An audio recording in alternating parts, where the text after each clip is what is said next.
Pupunta ka ng Taiwan? Bago ka dumating sa Taiwan, dapat nakapag-fill out ka na ng arrival card online para di mo na kailangan mag-fill out kapag nakarating ka na doon. Sundan lamang ang tutorial kung paano ang process. Punta ka lang sa browser at e-search ang Taiwan arrival card online. Tapos dapat ganito lalabas pagka-click mo. Then pindutin ang submit arrival card. Dito tayo mag-fill out ng ating information. Pagkatapos scroll mo lang pababa at makikita ang start button, pakiclick ito. Pakilagay ang iyong email address, make sure tama lahat, at pakiclick ang send verification code. Tapos punta ka sa iyong Gmail app at hanapin doon ang verification code. Ito yung verification code ko na sinend nila sa aking email. Kukopyahin ko lang ito at babalik sa website ng Taiwan. Arrival form. Hanapin dito yung enter verification code. At dito ilalagay ang code. Make sure tama ang code at pagkatapos pindutin lang ang verify code. Next, dito na tayo sa traveler information, pakipindot ang upload your passport. Make sure nakahanda na ang iyong passport para ito ay picturan sa ibaba, makikita ang sample passport. Gayahin lang ito at make sure clear at kita ang lahat ng information. Next, date of entry. Lalabas ang tatlong date, kaya sa pag-fill out ng arrival form 3 days before ka mag-fill out. Kasi tatlong date lang lalabas dito, piliin lang ang tamang date kung kailan ka dadating sa Taiwan. Sa akin, June 26, 2025.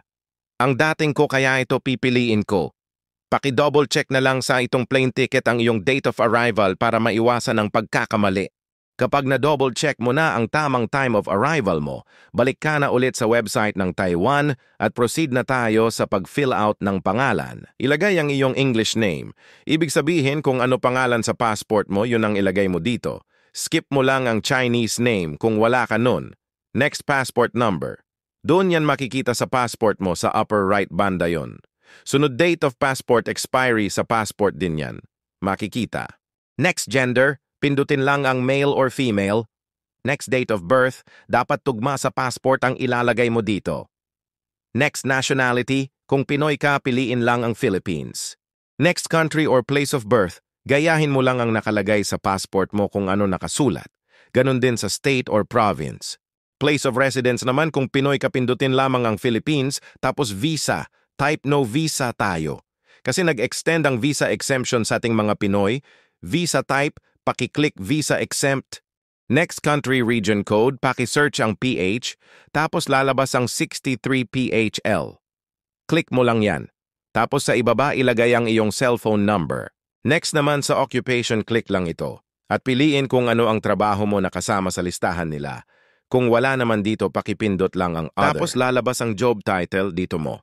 Ngayon, ilagay kung ano ang iyong trabaho. Next, email address.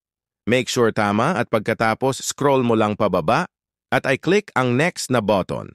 Sa expect entry flight or vessel, number, ilagay dito yung number ng eroplano mo.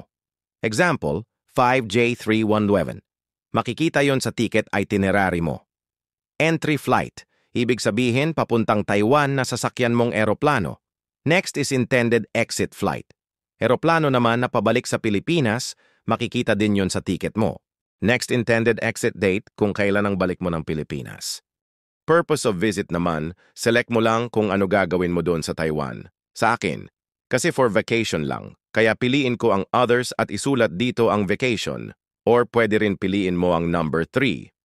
Accommodations in Taiwan ay kung nakapag-book ka na ng hotel, paki-enter dito ang address ng hotel mo or address ng tutuluyan mo doon. Kapag okay na, paki-click ang next. Dito na tayo sa review. Paki-review ang lahat ng info mo para maiwasan ng mali at di ma-hustle sa immigration. Kasi once na nag-scan na sila ng passport mo, lalabas ang info mo na nakapag-fill out ka ng arrival card. Kung tama na lahat, pakipindot ang checkbox na I have read at i-click ang submit.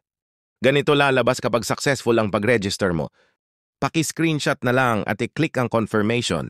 Mag-antay lang ng 24 hours at tingnan sa email. Kung nag-send na sila ng QR code, paki-download lang ito at pakita sa immigration pagdating mo doon.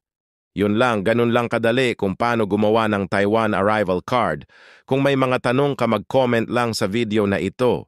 Nga pala, baka mag-book ka sa Klook ng mga activities mo sa Taiwan, gamitin mo naman discount ko para may discount ka sa Klook. Paki-type lang ang Ryan Magalo na Klook for discount sa mga bookings mo. Salamat!